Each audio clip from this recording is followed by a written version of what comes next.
오늘 말씀은 누가복음 4장입니다. 우리 잠깐 기도드리겠습니다. 하나님, 오늘 이 시간 누가복음 4장 말씀을 저희들 함께 읽었습니다. 오늘 이 말씀을 통해서 은혜 나누는 시간 될 수 있도록 인도하여 주시고, 이 말씀을 통해서 우리에게 각자에게 주시는 그 말씀을 통한 생명의 은혜가 흘러넘치게 하시고 그 중심에 이르게 하여 주시옵소서. 성령님, 이 자리 저희들 떨어져 있지만 함께 동행하여 주시고 충만히 채워 주시옵소서. 예수님의 이름으로 간절히 기도드렸습니다. 아멘. 잠시만요. 제가 이것 좀 공유 중지하겠습니다. 오늘 말씀은 누가복음 4장 가운데 4장 1절부터 13장까지 말씀이 나와 있는 13절까지 말씀 함께 나누도록 하겠습니다.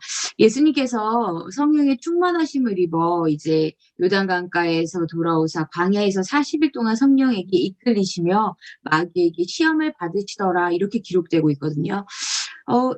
이 말씀을 읽으면서 왜 충만하심을 입었고 성령의 충만하심을 입었는데 성령께서 이끌으셔서 마귀의 시험을 받게 하셨을까?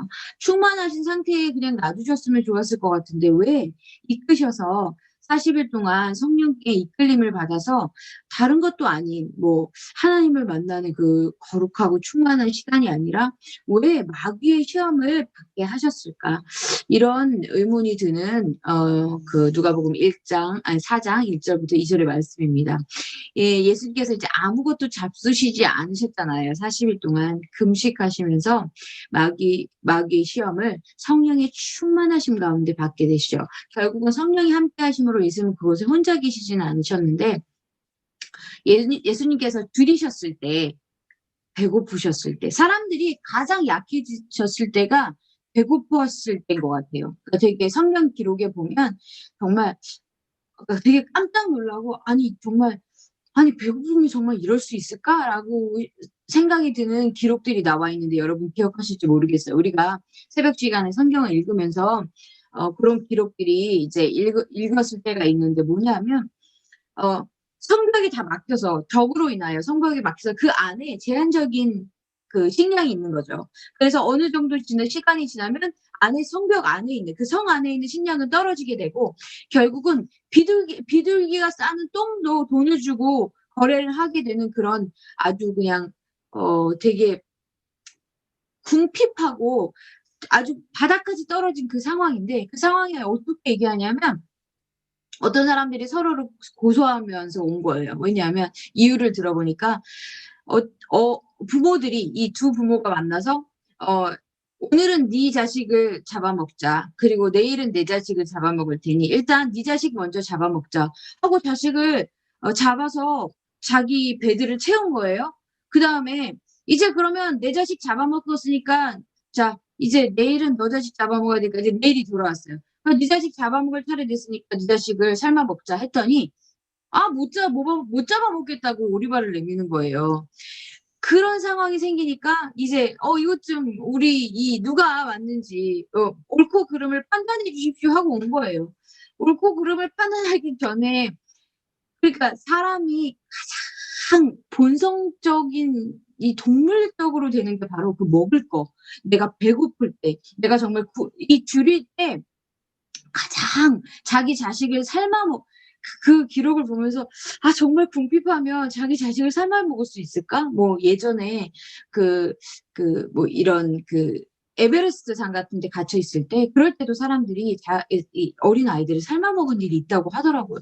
이런 일들을 들으면 이게 진짜 이 세상에 있을 수 있는 일일까? 그 정도로 이제 배고픔은 자기 자식 내 목숨을 다 내어줘도 아깝지 않다고 여겼던 그 자식까지 잡아먹을 수 있는 그런 상황이 처할 만큼 배고픔은 그렇게 우리를 약하게 만드는 건데 주님께서 40일 동안 줄이셨잖아요.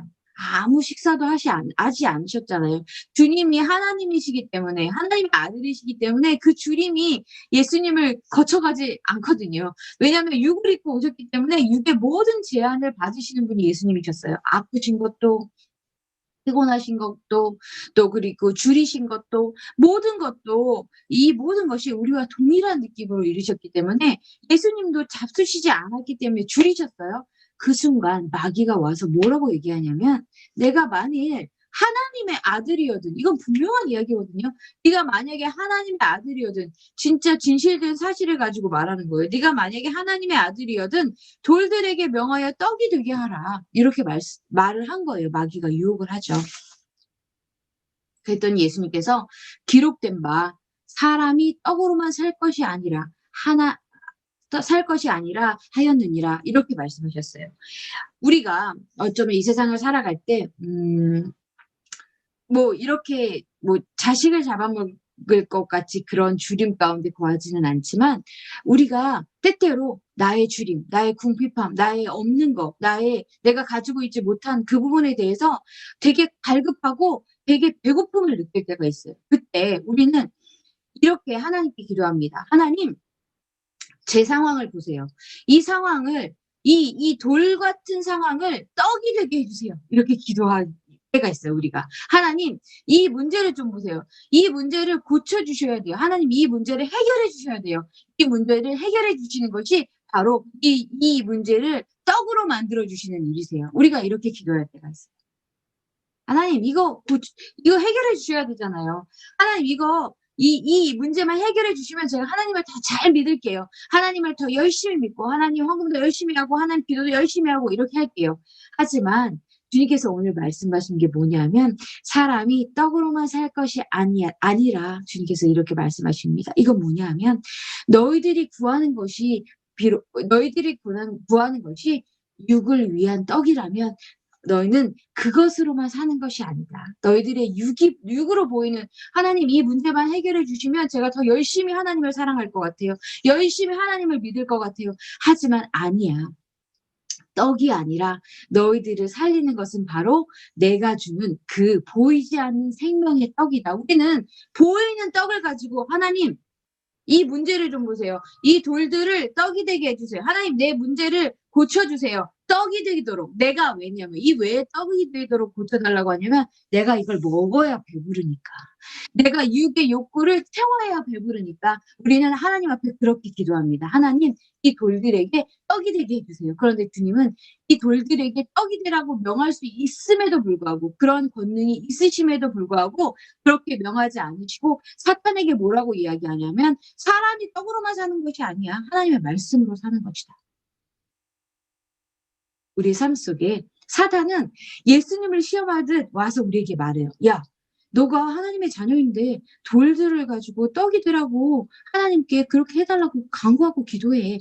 우리가 정욕을 따라 구하고 기도할 때가 되게 많아요. 그것이 바로 돌이 떡이 되길 구하는 거예요. 왜냐하면 내가 그 정욕을 구하는 건 나의 욕구를 내 권력을 위해서, 내 돈을 위해서, 내 편안함을 위해서 그런 것들을 위해서 구하는 거거든요. 우리는 정욕을 구할 때 바로 "돌을 떡이 되게 해 주세요."라고 구하는 거예요. 그러나 주님께서 뭐라고 말씀하셨냐면 "먼저 그 나라와 그 의를 구해라." 그것이 바로 하나님의 뜻인 줄로 믿습니다. 우리가 "사람이 떡으로만 살 것이 아니요 하나님의 입에서 나오는 말씀으로 산다."고 하셨거든요. 그것이 바로 하나님의 말씀이 바로 하나님의 뜻인 줄로 믿습니다. 우리가 어쩌면 우리의 욕심 때문에 이런 떡을 구하는 일을 자꾸 주님께 구할지도 몰라요. "하나님 이 상황만 되면 제가 주님을 더 잘 믿을게요." 하지만 주님께서는 이렇게 말씀하세요. "그래 네가 떡을 먼저 구해." 하고 말씀하시는 게 아니라 "먼저 그 나라와 그 의를 구해라." 네가 내 뜻을 살피는 게 그게 먼저야.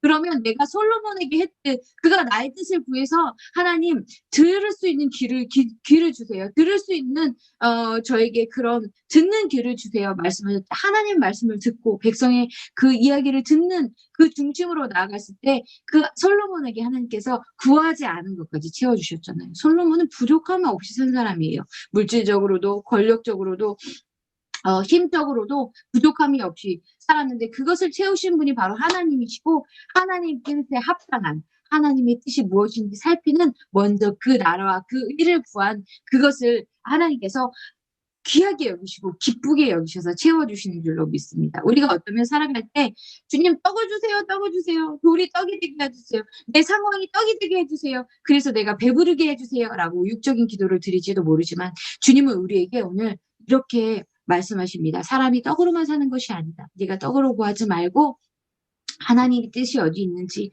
하나님의 마음이 어디 있는지 먼저 그 나라와 그 의를 구하는 자가 되기를 내가 너희에게 바란다. 원래 오늘 누가복음 4장 이 전반부에 주님께서 이제 받으신 여러 가지, 3가지의 질문에 대한 부분을 다 나누려고 했는데 그러면 말씀이 또 너무 길어질 것 같아요. 그래서 오늘은 일단 요 예수님이 시험 받으신 첫 번째, 너희들이 떡으로만 살 것이 아니요 하나님의 입에서 나오는 말씀으로 살 것이다 라는 말씀을 오늘 붙드시고, 오늘 그렇게 이 말씀을 또 깊이 묵상케 하심으로 우리 이것을 붙드시고 내가 떡을 구하는 자가 아니라 하나님의 뜻을, 그 나라와 그 의를 구하는 그런 삶을, 그리고 그 안에서 우리가 기쁨을 얻으시는 우리 성도님들 되시기를 간절히 소원합니다. 우리 잠깐 기도드리겠습니다.